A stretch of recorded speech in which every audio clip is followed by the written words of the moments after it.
Bienvenidos este miércoles 28 de julio a nuestra emisión del estudio que acostumbramos para este día. Hoy estaremos hablando de cómo Dios fue limitando la oscuridad, que es su acción en esta parte de la creación llamado el no cielo. Así que le invito a compartir con nosotros estos minutos de estudio y estoy dándole un saludo muy cordial a todos nuestros amigos que nos escuchan en la ciudad de Guatemala o en el interior del país, también a nuestros asiduos escuchas que están en Lima, la República del Perú, en California, en cualquier otra parte del mundo. Para todos ellos, un cariñoso y un saludo cordial y los animo a permanecer con nosotros estos minutos estudiando la palabra del Señor. Estamos haciendo estos estudios basados en el Evangelio de Juan. Estamos en el capítulo 12 actualmente. Vamos a hacer una introducción para retomar algunas ideas de las que dijimos en estudios pasados y para eso leemos Juan capítulo 12, versículo 34.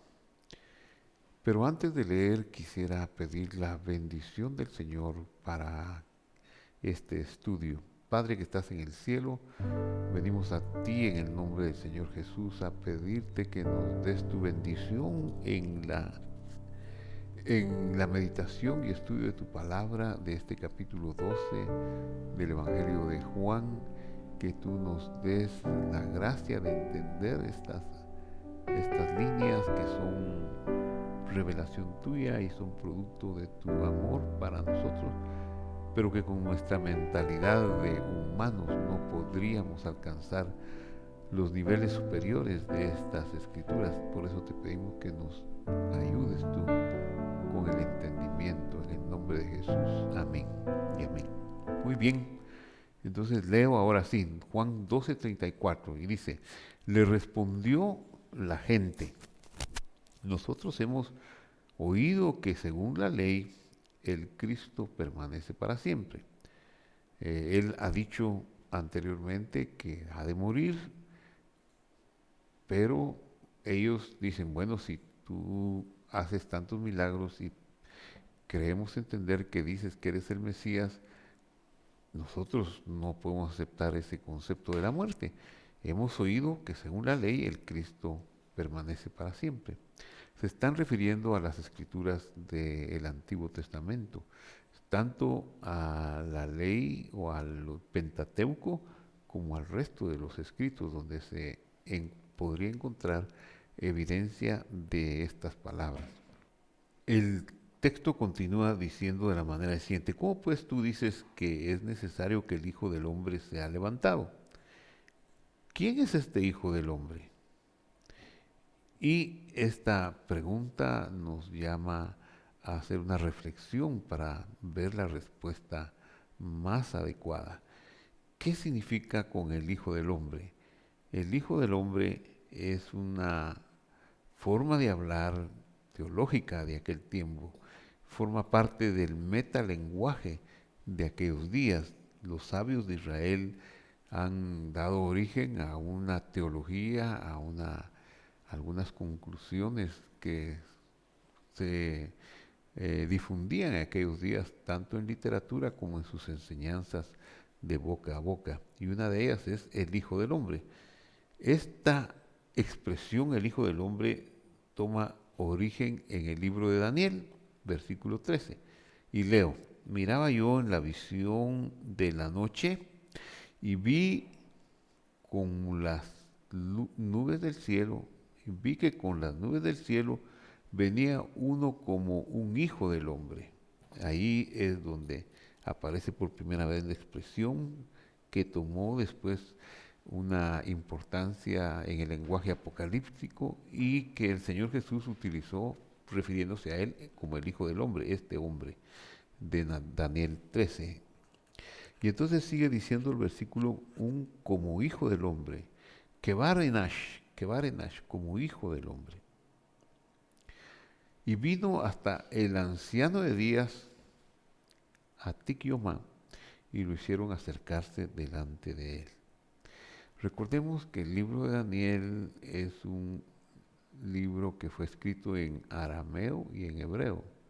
La parte aramea va del capítulo 2, versículo 4, la mitad del versículo está en hebreo y la otra mitad está en arameo, hasta el capítulo 7, versículo 28. Todo eso está escrito en arameo.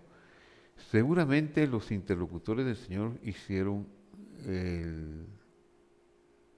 en arameo la siguiente pregunta, porque en el tiempo del Señor ya se hablaba en Judea el lenguaje arameo o el dialecto arameo judaico.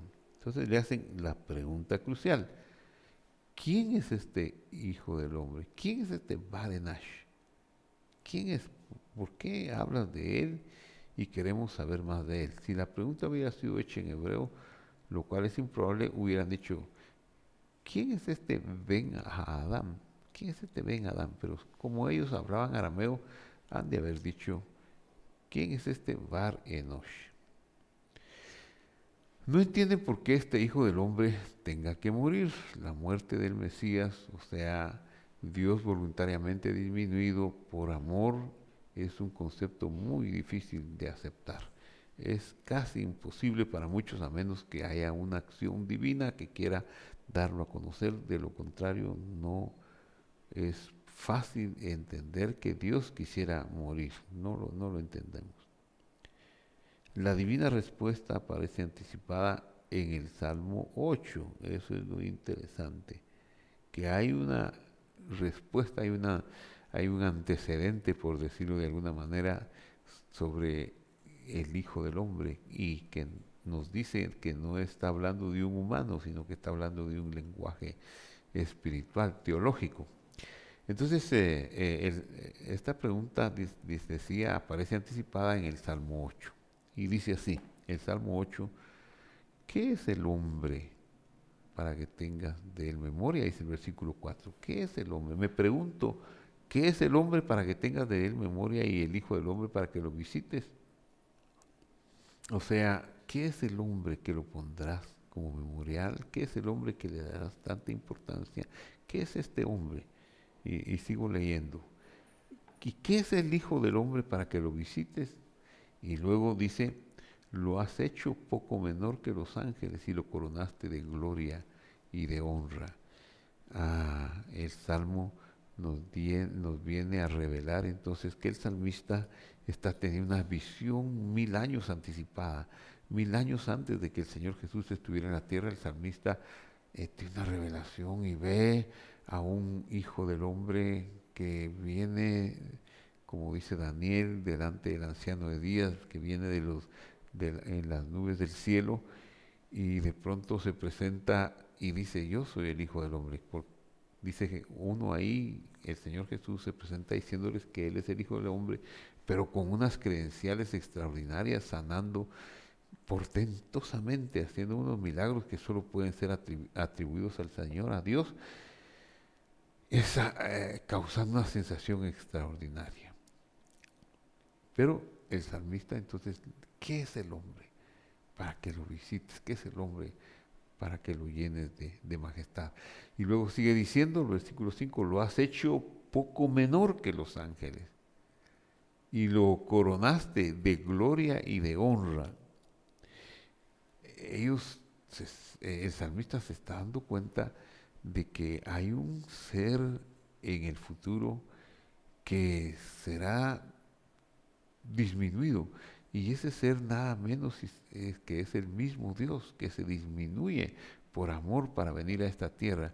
El salmista está viendo eso y dice: ¿qué es el hombre? ¿Qué es el Hijo del Hombre? Que lo has hecho un poco menor que Elohim. Elohim dice aquí en lugar de la palabra ángeles, pero la palabra ángeles es correctamente interpretada y traducida porque se refiere a ángeles, a malachim. De todas maneras, no se refiere a malachim en el sentido superficial, sino de una manera profunda, porque ellos están viendo no un ángel común, están viendo a Dios mismo, que disminuye su honor para venir y volverse expresión mínima de la vida que es una semilla. Entonces, cuando nace y cuando crece, sí es menor que los ángeles, no tiene esa fortaleza, esa capacidad, porque él mismo se autolimitó y para los ángeles ha de haber sido de veras un problema muy grande que él durante los 33 años más o menos que él estuvo en la tierra, no requirió de ellos, no los mandó a hacer excepcionalmente, les pidió algo, pero o les recibió algo, pero él no está esperando que los ángeles intervengan para quitarle el dolor, para quitarle un peso de encima, sino que él deja que la vida que él decidió venir a vivir siga su curso. Pero el salmista alcanza a entender que en ese futuro de 1000 años habrá un hijo del hombre, un hombre que sería menor que los ángeles, pero que él lo coronaría de gloria. Dios lo coronaría de gloria. Y sigue diciendo, el salmista sigue viendo esa expresión en el carro que está tan difícil de encontrar y dice, lo disminuirás un poco menor que un Elohim o ángel, lo disminuirás un poco menor que un Elohim, pero asimismo en el mismo libro, en la misma parte donde encontramos estas expresiones, encontramos también unas justificaciones interesantes. Lo disminuirás un poco menor que a un Elohim, pero luego lo coronarás de gloria y de honra. Y esa palabra lo coronarás es real, es una conjugación verbal que no está en el pasado, sino que está en el futuro. Kebar be Adar, Kebod be Adar, Tetireu. Aquí está diciendo la lectura de lo que está en hebreo. Kebod de gloria, Beadar de plenitud del ser vivo, del ser que respira, lo coronarás. El salmista está viendo eso en futuro. Y luego sigue viendo su visión y mira que va a señorear ese Hijo del Hombre que fue disminuido, que llegó a morir, que llegó a ser puesto en el madero del Calvario, después se va a volver Señor y va a gobernar sobre toda la creación. Por eso dice, y lo hará señorear. Y el verbo utilizado aquí es un ifil, yictol, es decir, yictol que es futuro, ifil quiere decir que es un paradigma verbal imperativo, pero también causativo. Y eso es lo interesante, que Dios va a causar que esto suceda así, que las promesas que Él dejó en el cielo, esas van a causar. Él no está en riesgo de perder la vida, sino que igual que cualquiera de nosotros, su riesgo es semejante. Y lo hará señorear sobre todas las obras de tus manos. Todo lo pusiste debajo de sus pies. ¡Hala, qué hermoso es este hombre! Es la mejor descripción a la pregunta teológica, ¿quién es este Hijo del Hombre? Barenash en hebreo, Ben Adam en arameo. La epístola a los hebreos nos enseña claramente que el Salmo 8 no habla del primer Adán y sus descendientes, sino del Señor Jesús. Veamos eso. Hebreos 2.5. Dios no sujetó a los ángeles al mundo venidero, acerca del cual estamos hablando. Al contrario, alguien testificó en cierto lugar, ¿qué es el hombre? Y aquí hace referencia a Salmo 8, para que te acuerdes de él, o el ser humano para que lo visites. Lo hiciste poco menor que los ángeles, lo coronaste de gloria y de honra y lo pusiste sobre la obra de tus manos. Todo lo sujetaste bajo sus pies, en cuanto le sujetó todas las cosas, nada dejó que no le sea sujeto, aunque todavía no vemos que todas las cosas le sean sujetas. Pero vemos a aquel que fue hecho un poco menor que los ángeles, a Jesús coronado de gloria y de honra. Aquí es evidente que el escritor a los hebreos está haciendo referencia al Señor Jesús y no a otra criatura de, de este lado del universo, sino que vemos al Señor Jesús, vemos a Jesús coronado de honra y de gloria. Él es el Hijo del Hombre, Él es este Ben Adam o Barenosh. Ahora, la respuesta del Señor Jesús a sus interlocutores en Juan 12:34, cuando ellos dicen, la ley dice que el Cristo no va a morir. Entonces Jesús les dijo, aún por un poco de tiempo la luz está entre vosotros. Andad entre tanto que tenéis luz para que no os sorprendan las tinieblas, porque el que anda en tinieblas no sabe a dónde va. Qué tremendo, ¿verdad? Nos dice el Evangelio, boca del Señor Jesús, andad entre tanto que tenéis luz, para que no sorprendan las tinieblas. Y entonces la luz viene a cobrar una importancia crucial en esta parte del Evangelio. Leo Juan 12:36. Entre tanto que tenéis luz, creed en la luz para que seáis hijos de la luz. La respuesta del Señor, como siempre, es profunda e inesperada. Entonces les dijo, aún por un poco de tiempo la luz estará con vosotros. ¿A qué se está refiriendo? Se está refiriendo a que la luz que era Él iba a ser quitada. Y la luz la dejó, todavía nos llegó a nosotros a través de su palabra, de los escritos, las historias que hemos aprendido del Señor Jesús. Ahí vemos cómo Él fue prodigando luz a todas partes a donde fue. Entonces Jesús les dijo, aún por un poco de tiempo la luz estará entre vosotros. La pregunta era, ¿quién es este Barenosh o Barenash? ¿Quién es este Hijo del Hombre? Y la respuesta es obvia, Él es la luz, Él es la luz. Ahora que hemos entendido que por boca de Él hace una autorreferencia a que Él es la luz, me gustaría que viéramos una incursión rápida sobre qué es la luz, qué es lo que dice la Escritura sobre la luz. Vamos a ver. La luz estuvo formando y dándole orden a todas las cosas. Lo primero que dijo el atributo del amor entrañable fue Vayomer Elohim Yehi Or Vayehi Or. Y dijo Dios sea la luz y la luz fue. Cada día de la creación es una victoria de la luz sobre la oscuridad. Cuando leemos y dijo Dios y luego concluye el día con y fue la tarde y fue la mañana, le está poniendo un límite a la oscuridad. Eso es lo que tenemos que entender, que él preguntan, ¿y quién es este Hijo del Hombre? Pues es el Hijo del Hombre, yo soy el Hijo del Hombre.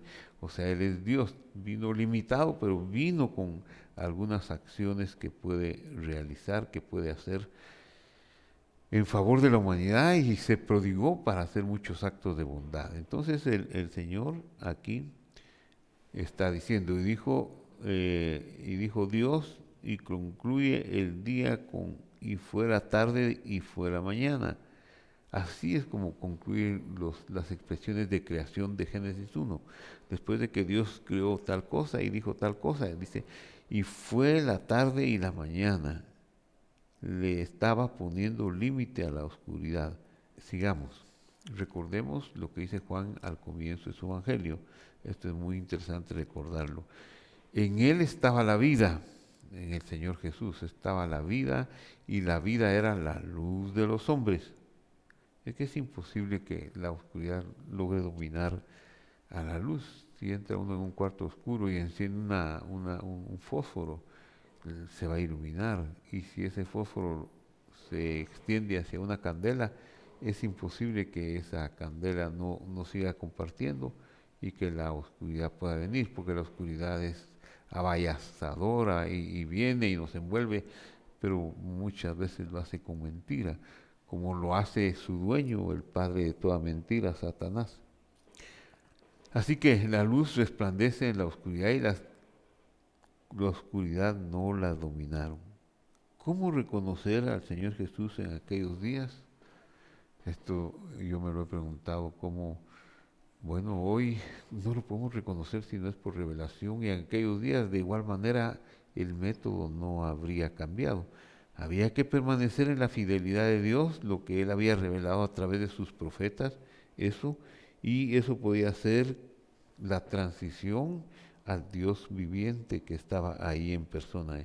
Y si uno, aunque no supiera, pero guardaba los mandamientos, hacía las oraciones que dice, las oraciones del Kiddush. Si hacía las oraciones de otra clase, pues eran agregadas y estaban hasta en arameo, pero las oraciones principales estaban registradas en hebreo. Por ejemplo, estamos hablando ahora de personas que eran sensibles a la palabra de Dios y que vivieron en el tiempo del Señor Jesús, no importando la edad de Él, porque si uno estaba lleno de la palabra de Dios, iba a reconocer al Mesías cuando viniera, iba a sentirlo, iba a querer estar cerca de Él. Entonces dice, Simeón, cuando Simeón, por ejemplo, Simeón, cuando él fue llevado al templo para su circuncisión, la circuncisión del Señor Jesús, Simeón dio una palabra profética, lo abrazó y dijo, Señor, despide ahora a tu siervo en paz, porque mis ojos han visto la salvación de Israel. Juan escribe su evangelio después de la destrucción del templo, por eso su mensaje es de gran consuelo, pues enfatiza mucho sobre quién es ahora la luz del mundo. Y también está escrito, Jesús, la luz verdadera, que alumbra a todo hombre, venía a este mundo. Y otra vez Jesús les habló diciendo, yo soy la luz del mundo, y el que me sigue no andará en oscuridad, sino que tendrá la luz de la vida. Entre tanto que tenéis la luz, creed o muestren fidelidad en la luz para que seáis hijos de luz. El mismo es la luz que puso límite a la oscuridad y lo creó todo, lo reorganizó todo. El portador de la plenitud de la deidad, quien es el Señor Jesús, Él trajo la expresión de la luz verdadera. Claro que no lo hizo como el sol al mediodía, sino así como la senda de la aurora que va en aumento hasta que el día es perfecta. Es decir, primero se manifestó como una semilla naciendo en un pesebre, después lo vemos en los 12 años en una visita al templo en Jerusalén que se queda dialogando con los grandes sabios de aquel tiempo y lo vemos enseguida que se aparta, se queda en un silencio de más de 12 años, de 15 años y luego lo vemos que se manifiesta a Israel. Pero él es el portador de la plenitud de Dios. Él es el repartidor de la herencia en este mundo, por eso es tan importante reconocerlo a Él como el Señor, como el dueño, como el amo de todas las cosas.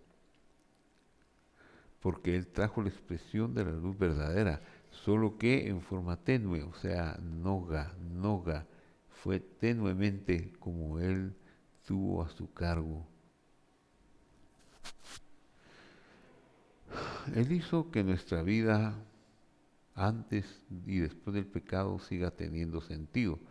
Por eso podemos superar las dificultades de la corruptibilidad y las limitaciones. Es aquí donde entendemos por qué Él dijo las siguientes palabras. Estas cosas os he hablado para que en mí tengáis luz o tengáis paz. en el mundo tendréis aflicción, pero confiad, yo he vencido al mundo. Y esto nos vuelve a lo que decíamos al principio, cuando hablábamos acerca de que todo es para bien, todo es todo es bueno, y cuando Dios le pone el primer límite a la oscuridad es cuando dice en su expresión de creación de Génesis 1, y sea la luz, y a continuación dice, y vio Dios que la luz era buena. Entonces vemos a la luz, vemos a Dios aquí, Jesús identificándose con la luz, que Él es bueno y que todo lo va a producir, lo va a conducir al bienestar. Les explicaba también que hay dos palabras, la palabra bueno que vale 17. Si tomamos los valores numéricos de la palabra bueno, que serían tet, que vale 9, una vav que vale 6, 16, y una yud que vale 10, 17. Si tomáramos esos valores de la palabra tov y nos da 17, pero curiosamente hay un vocablo que se lee y se oye como Job. Job, no el Job de la Biblia, porque el Job de la Biblia se escribe no de esta manera, sino con una letra que suena como I, como nuestra I. Y Job de la Biblia, pues, no tiene que ver nada con esto que les voy a decir, sino que es el Job, que es una palabra que indica la carencia de un hombre, la necesidad, la deuda, o la enfermedad, o la necesidad de una intervención divina. Eso es lo que indica la palabra Job. Y la palabra Job tiene un valor numérico de 16, porque lo que suena como Job, de la J vale 8, la O, Jo, esa vale 6, 8 y 6, 14. Bet de darle un batazo, y incluso lo llegaron hasta matar. Entonces, bet significa, esa palabra bet vale 2, y ya cuando sumamos las letras de la palabra Tob y de la palabra Job, nos dan dos conceptos muy interesantes. La palabra Tob nos viene a dar el valor numérico de 17. La palabra Job nos viene a dar el valor numérico de 16. Pero hemos visto que Dios es uno, Dios es Ejad, y si nosotros estamos en una carencia, en una necesidad, pues no sería malo recurrir a Él y invitarlo a nuestra vida, decirle: Señor, yo te necesito, mira, perdóname que soy muy interesado, cuando he estado bien no me he puesto a pensar en ti, pero hoy yo quiero pedirte que me ayudes. Y Él, que es grande en generosidad, puede ser que te ayude, como lo hizo con Agar. Agar era una muchacha que estaba en el hogar de Abraham. Agar fue dada por Sara a su esposo Abraham como una mujer secundaria, como una mujer concubina. Pero resulta que Agar se embarazó de Abraham, y de pronto Abraham tenía en la casa a una mujer embarazada.